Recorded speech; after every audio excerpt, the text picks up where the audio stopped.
कुछ जनप्रतिनिधि तनाव बढ़ाने की दृष्टि से जातिगत विद्वेष फैल जाए काम करते हैं, वो दुर्भाग्यपूर्ण है। और जनता की सेवा करने वाला व्यक्ति जमीनी कारोबार में घुस जाए, भूमाफियाओं के साथ मिल जाए, ये और भी दौसा की जनता के लिए दुर्भाग्यपूर्ण है। आज की राजनीति,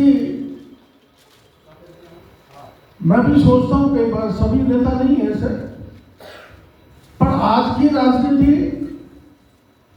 भटक गई काफी हद तक। ये तो देश का प्रधानमंत्री है नरेंद्र मोदी, जिनकी अगुवाई में हम विश्व पटल पर देश की धाक बनाने का काम किया है नरेंद्र मोदी जी। आखिर में आपको पता लग गया कि टैरिफ के मामले में अमेरिका झुक गया ना। जो अमेरिका पूरी दुनिया को झुका सकता है, वो देश के प्रधानमंत्री नरेंद्र मोदी को नहीं झुका पाया, उनके आगे झुकना।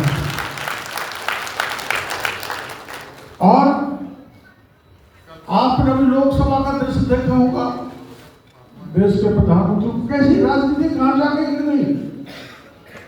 विपक्ष के सांसद संसद में अंदर लोकसभा में प्रधानमंत्री जी को घेर लें, जान को खतरा पैदा करें,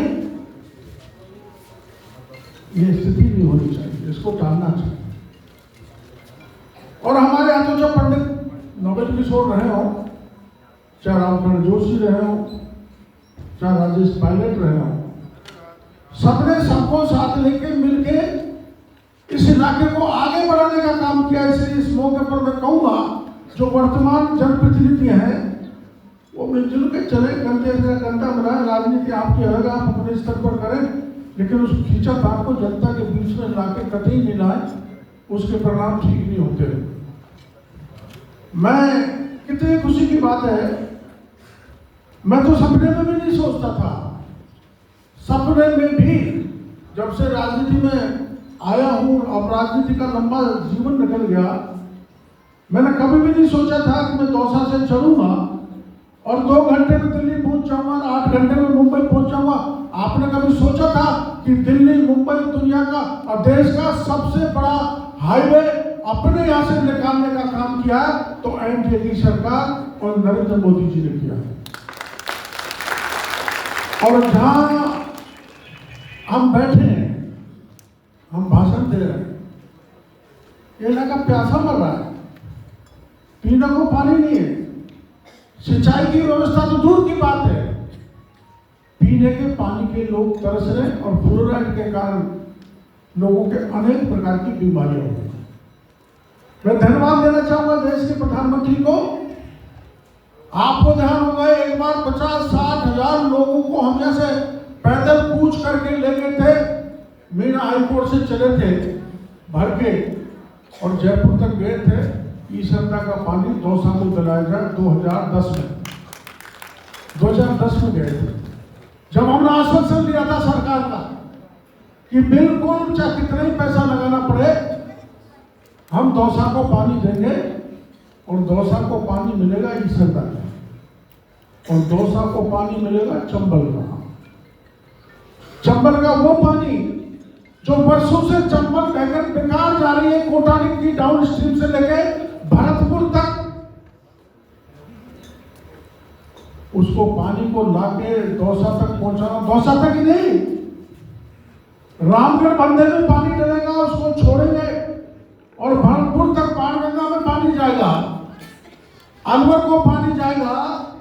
उस योजना को 2 इंजन की सरकार, 2 डबल इंजन की सरकार, राजस्थान की भजन लाल सरकार और केंद्र की मोदी सरकार ने जो तोहफा दिया है ईआरसीपी का, उससे 17 जिलों को पानी मिलेगा। घर घर की प्यास बुझाने के लिए शुद्ध पानी लोगों के घर में जाएगा। अब कुछ लोग पार्टी के नेता भाषण करते हैं, बस हमने ये कर दिया, हमने वो कर दिया, किया कुछ नहीं। मैं उसमें नहीं जाना चाहता, लेकिन इस अकेले प्रोजेक्ट में भारत सरकार के 90,000 करोड़ रुपए खर्च हुए। 4,28,000 हेक्टेयर भूमि की सिंचाई होगी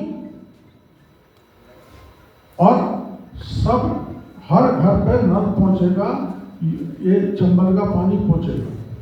15% पानी उद्योग के लिए दिया जाएगा, जिसके कारण गुड़गांव से लेकर दौसा तक बल्कि आगे तक ये इलाका गुड़गांव की तरह विकसित होगा। यहाँ पर इतनी इंडस्ट्रीज आएगी, इतने उद्योग आएंगे, ये इलाका पूरी तरह से सरसब्ज हो जाएगा। हमें सरसब्ज करने का काम किया, सबसे बड़ा एक्सप्रेस हाईवे लगाया। हमारी बहन बेटियों का अपनी 2 करोड़ 31 लाख का चेक हाथों में दे दिया। पहले क्या होता था, देश के प्रधानमंत्री राजीव गांधी ने एक बार कहा था, मैं दिल्ली से 1 रुपया भेजता हूँ, 85 पैसे रास्ते में रहता है और 15 पैसे ही लोगों के हाथ में गांव तक पहुंचता है। अब प्रधानमंत्री जी के डिजिटल इंडिया में ऐसी व्यवस्था हो गई है कि एक भी पैसा कोई रास्ते में नहीं रोक सकता। राम प्यारी का पैसा है तो 100% राम प्यारी के हाथ में पहुंचेगा, गांव तक उसके खाते में डलेगा।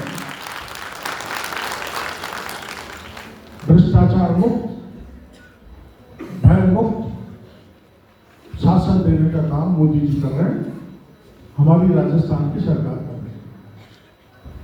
मेरे को दुख है कि इतना बड़ा भवन जो राजकुमार जी ने बनाया, आज हमारे मंत्री जी इसका लोकार्पण कर रहे हैं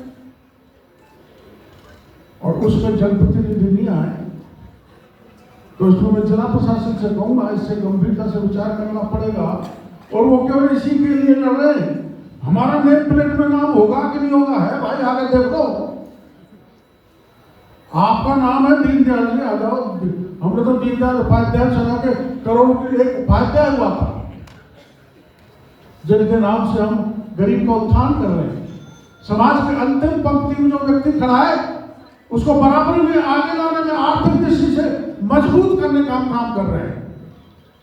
एक आपको जो हमारे कार्यक्रम में नहीं आता, इसका हमको बहुत दुख है।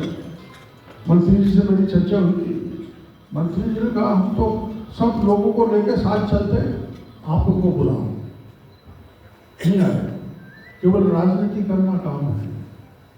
राजनीति कायदे की SIR पर, अब SIR भाई कोई आदमी मर गया तो उसका नाम तो हटेगा, वो वोट कैसे देगा, ऊपर से आएगा।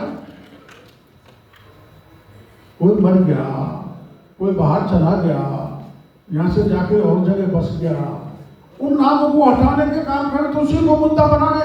SIR और अरावली बचाओ। अरे अरावली तो तुमने धोती कटारी पोली 60 साल में कांग्रेस के लोगों ने अरावली को थोता किया है, पोला किया है, बर्बाद करने का काम किया है, और मोदी जी ने अरावली को बचाने का अद्वितीय कार्य किया।